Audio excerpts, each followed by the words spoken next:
Behind me is the lathe that I've worked on before. It's a Pure Power Tools MC900. Now this is a very generic lathe. I believe Jet is called a JWL1236. It's called a Leda MC900, I think, LEDA, and probably several other names. Very generic Chinese-built lathe. I was making this nice mallet when I changed a motor pulley already on this because I broke it once when I was trying to get it was all seized up inside. Well, now I'm just working along. I'd never really touched the spindle pulleys that are inside this part here, the spindle. And let me show you what happened. I've taken it apart already, but that just exploded.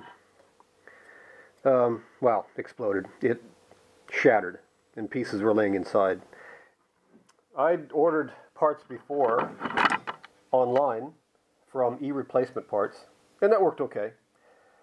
They were fairly expensive. I ordered for over 50 bucks for this motor pulley that I'd replaced here, and that was okay. Fair enough. I found a place here in Adelaide that actually stocked parts for these lathes. It was actually for a Leda MC900. There's another video online on YouTube. He had trouble with the speed control. This would go in and out, and the pulley wouldn't travel, wouldn't follow.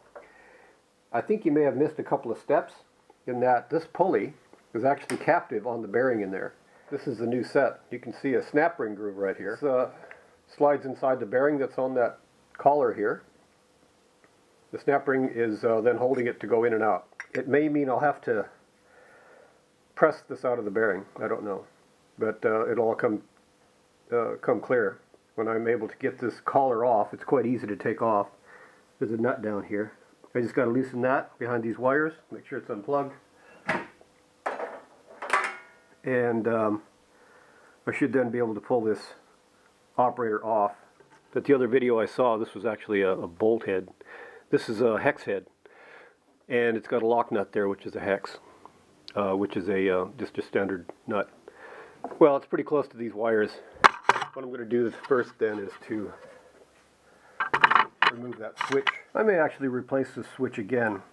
This is something I do a lot of scrap work, and it's a switch I'd recovered from something I was breaking apart. And it works okay. It's just it's 2-position or 3-position. It's off in the middle. It's supposed to be a reversing motor, so it would have been one way, that would have been the other way, but I don't have it hooked up that way. What I found on another device that I'd scrapped recently was just an on-off switch.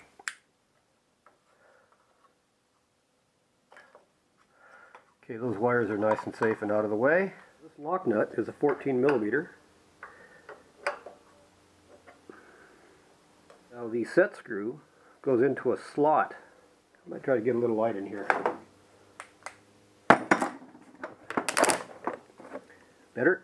There are some other differences. This lathe being kind of made in the same, probably the same factory, but different equipment manufacturers had different standards or requirements for switches.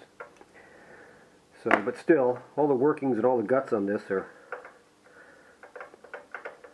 pretty identical.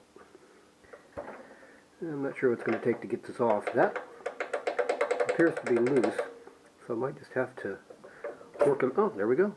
Nothing to it. Okay, there's a spring that works tension on this back bail, or what do you want to call it. There you go. There's a snap ring holds it on, and I'll give that a good clean the shaft up so it keeps working nice and smooth. Well, and now that looks like it is genuinely pressed in there. Yeah, I was trying to pry on it, and I just ended up, pulley came apart. It's just alloy. Well, since the pulley was already smashed, this is the side the snap ring went on here. I should just be able to drive the rest of that out. It's pretty much shattering everything I do. Putting in the new pulley might be a problem.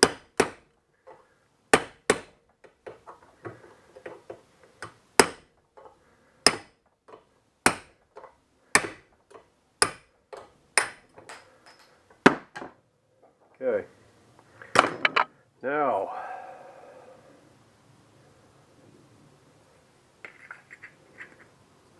that is nowhere close to fitting. That is the wrong diameter.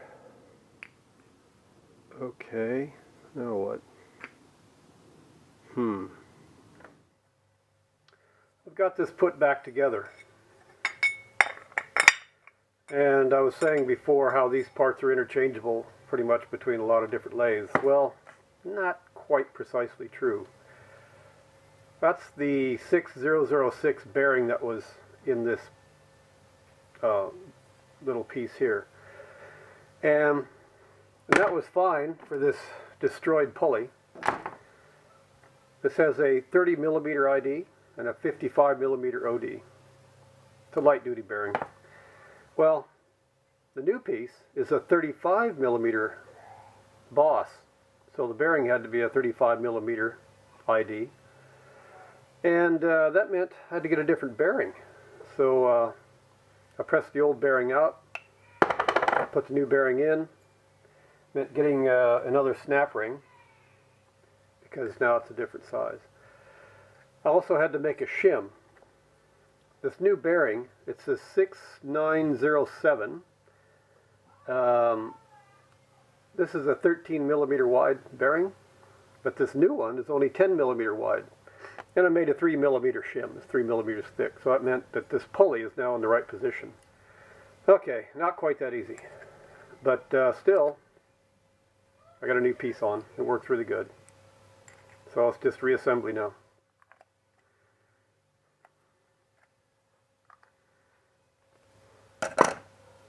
That means when this goes in and out like this, there's a spring here, and there's that rod that goes here that pushes it against the belt on this side. When it goes this way, this is going to help pull it out. It's not reliant on the belt pushing it this way. Pretty clever little device. You can see the grooves inside of this. It's probably for oil control, but I don't like oil on these because it's full of dust and that'll gum up the works. So I'm just going to use graphite. Keep things nice and easy. The other thing I had to do was this shaft was kind of dirty. I had to clean it off, and also had to make sure that this slid easy on it. Okay, there's that keyway. Let's line up the keyways.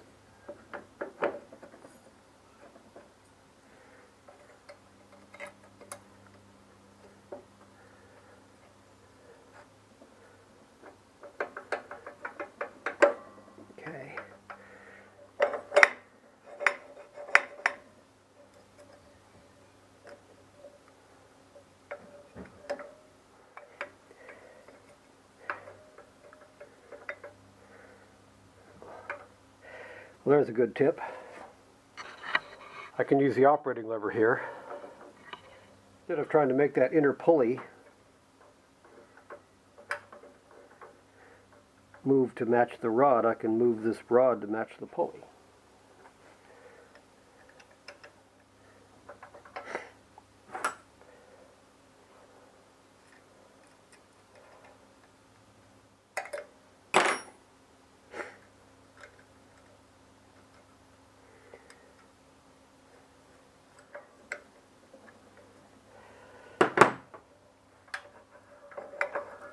So all that's left here is to tighten up these two set screws.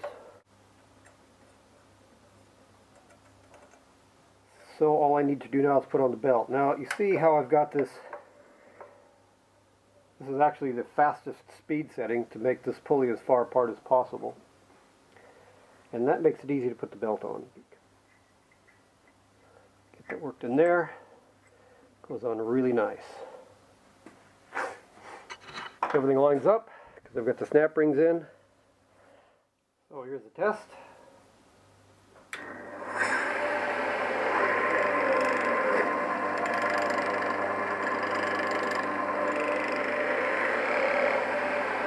Nice and quiet. Works really smooth.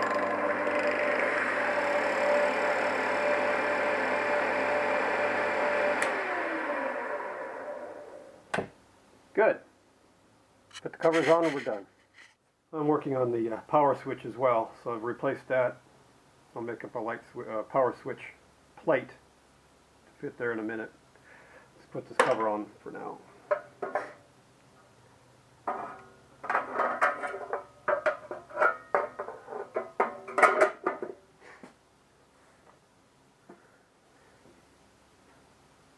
Okay, the guard is back on. I've got my new switch there, and it's a lighted switch, I found out. And plugged in, lights on. See how she goes.